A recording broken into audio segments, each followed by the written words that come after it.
Hola, muy buen día. Somos el equipo rojo y esta es la materia de microbiología y parasitología médica. Hoy le vamos a hablar sobre la Academia Solium. Mi equipo está conformado por Melissa Olán, Alejandro Márquez, Henry Ruiz, Carlos Alberto Hernández, Ángela Vilmena y una servidora Luz Dolores Gómez. La Academia Solium o Academia del cerdo es un gusano plano alargado perteneciente al filo de los plantermitos de 2 a 4 metros de largo. Generalmente son de color blanquecino, con una simetría bilateral, aplastado o acintado. La infección por Taenia solium es una infección intestinal por tenias adultas que se produce tras la ingesta de carne de cerdo contaminada. Los helmintos adultos pueden causar síntomas gastrointestinales leves o la expulsión de un segmento móvil a través de las heces. Taenia solium es más frecuente en comunidades pobres donde las personas viven en estrecho contacto con cerdos y a su vez consumen carne de cerdo poco cocida. 3 características del parásito son: es un plantelmito, es hermafrodita, es un endoparásito. Sus vías de diseminación es sanguínea y nerviosa. Si observamos en las imágenes de huevos de Taenia, estas poseen una capa externa, un embriófago cascarón grueso formado por capas de queratina. Oncósfera, un embrión hexacanto, o sea que posee 6 ganchos. También se observa huevos de Taenia en preparaciones húmedas sin teñir. Su división morfológica es escolex, tiene rostelo con ganchos de adhesión, ventosas con succión, cuello, tiene una zona germinal. También tiene estróbilo con proglótidos inmaduros, proglótidos maduros y proglótidos grávidos. Hola, ¿qué tal? Soy el alumno Carlos Alberto Hernández López de la materia de microbiología de segundo grado grupo B de la licenciatura en enfermería. Le vengo a hablar sobre la teniasis y la cistercicosis. La Taenia solium, también conocida como solitario de cerdo, es un parásito que puede infectar los seres humanos y causar enfermedades como la teniasis. La teniasis es una ubicación o infección intestinal causada por la prevención o la presencia de la Taenia solium en el intestino delgado. Y la cistercicosis es una enfermedad causada por la formación de cistos en el cuerpo, en diferentes partes del cuerpo como el cerebro, los músculos y los órganos. Y la prevención de la infección por Taenia solium es importante. Se puede lograr mediante ingestas de alimentos o bien conocidos y lavados, uso de agua potable, que de preferencia sea agua que sea realmente potable y desinfectada. Igual puedes tener buenos hábitos higiénicos, porque si tienes malos hábitos antihigiénicos, eso puede causar también mucho sobre la Taenia solium o la cistercicosis. Hola, mi nombre es Alejandro Rigoberto Márquez Cadena y como mi equipo somos el equipo rojo. En este caso a mí me tocó hablar del ciclo de vida del parásito antes mencionado, la Taenia solium.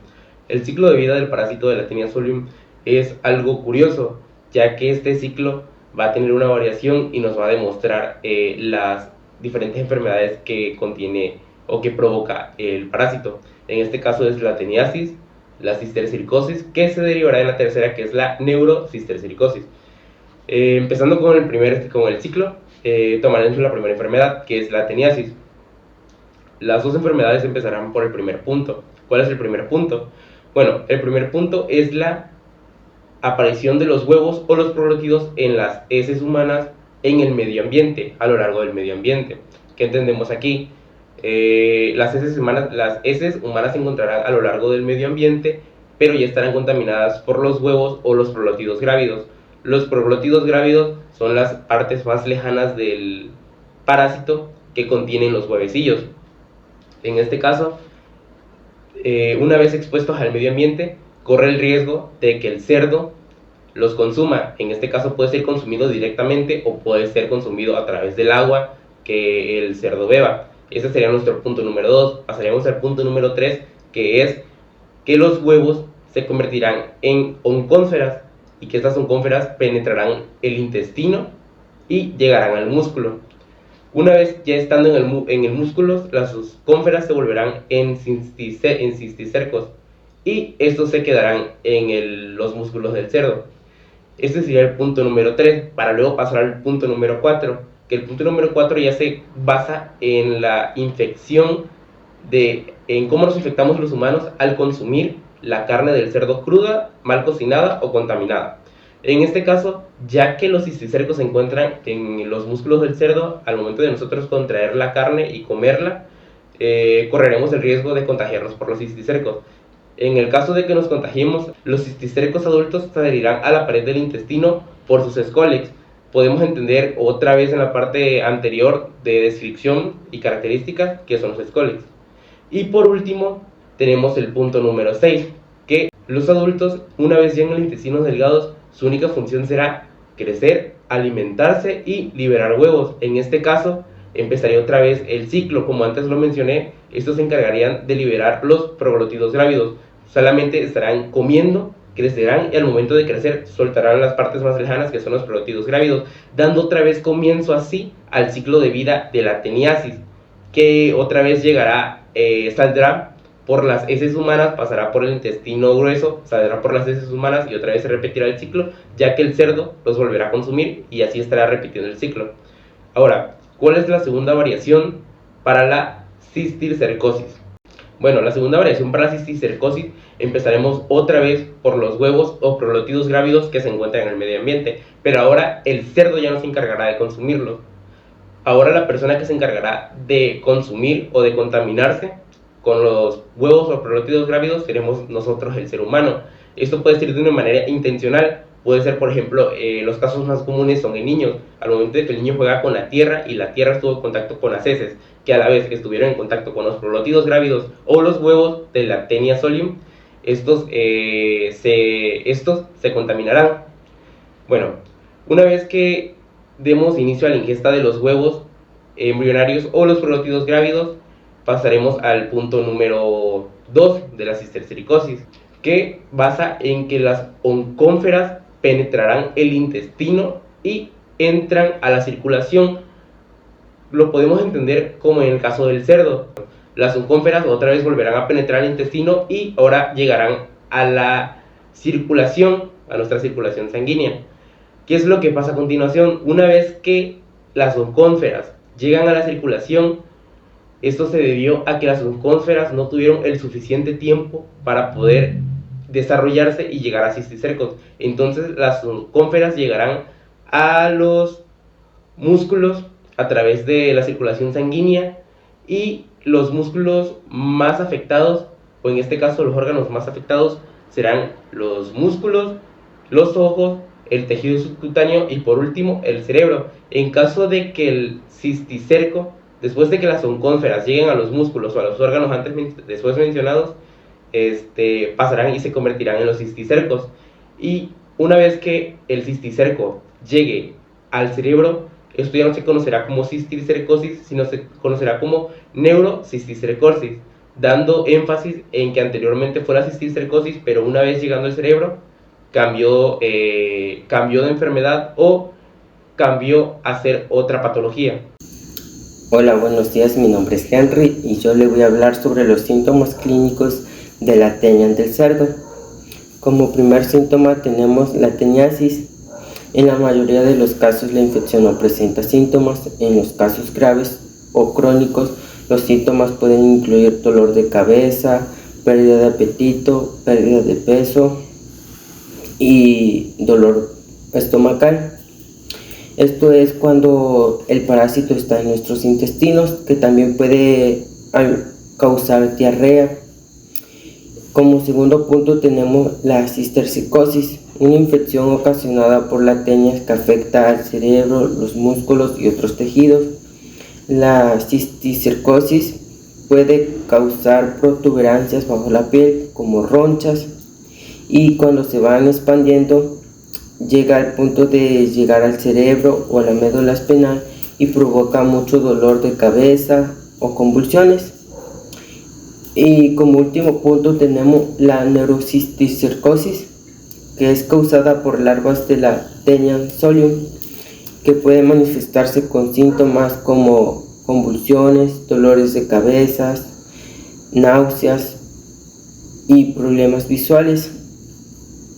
En algunos casos las personas se dan cuenta cuando expulsan estos segmentos de gusano, y la infección por la tenia del cerdo se produce tras comer la carne del cerdo contaminada. Cuando nosotros comemos carne del cerdo que está contaminada, ese parásito se mete en nuestro cuerpo y es ahí donde ingerimos el parásito y se va a regar de todo nuestro cuerpo hasta llegar al punto de meterse en nuestro cerebro. ¿Cómo prevenir el contagio de la cisticercosis? La taenia vive dentro de los intestinos de las personas infectadas y estas se liberan a través de las heces si se defeca al aire libre, donde se puede contaminar el medio ambiente, incluyendo vegetales o el agua. La cisticercosis humana es producto de la ingestión de huevos de la tenia debido a una mala higiene después de ir al baño o al consumir agua o vegetales contaminados. viene resultando en quistes del parásito, donde principalmente se alojan en el cerebro, causando convulsiones y epilepsia. La cisticercosis porcina es cuando los cerdos, al ingerir huevos de la tenia que se encuentran presentes en el medio ambiente o al consumir agua contaminada, se desarrolla en quistes, donde se pueden alojar en los músculos. La carne infectada de estos contiene quistes de parásito, que en este caso no siempre es fácil de ver a simple vista.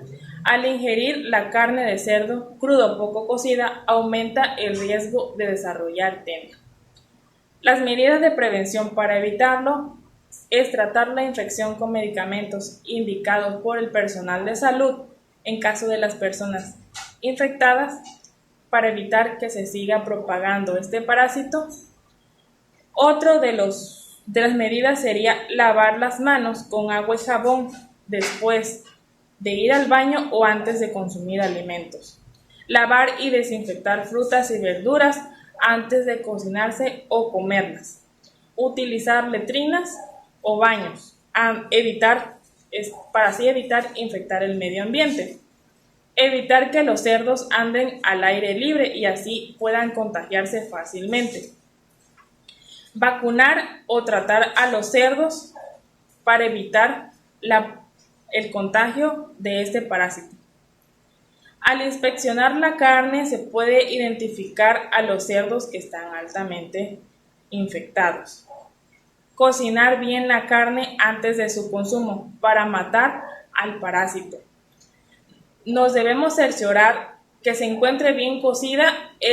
No debe de tener un aspecto de color rosa. Me llamo Ángel David Mena Santiago, somos del equipo rojo y me tocó hablar sobre la Taenia solium. Me tocó la parte del tratamiento. El tratamiento para la Taenia solium va dependiendo de la gravedad de la infección y de la presencia de complicaciones en el paciente. Su tratamiento farmacológico son 3 tipos de medicamentos, los cuales pues hablaré ahorita.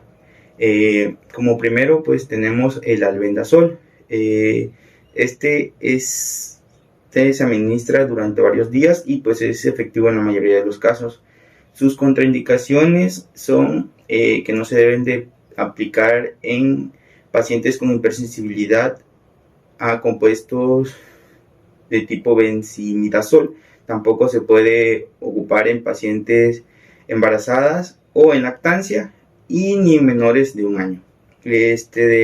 Sus efectos secundarios son espasmos abdominales, sensación de émesis, cefalea, vértigo, dolor de epigastro, etc. El segundo medicamento del cual hablaremos es el praziquantel. Pues es el medicamento que se ocupa más comúnmente para este tipo de infección. Se administra en una sola dosis y de igual manera pues es muy efectivo en la mayoría de los casos. Las contraindicaciones de este medicamento son no ocuparse en pacientes con hipersensibilidad al praziquantel o sus componentes. Sus efectos secundarios son vértigos, cefalea, somnolencia, prurito, etc. Y como último tenemos a la niclosamida.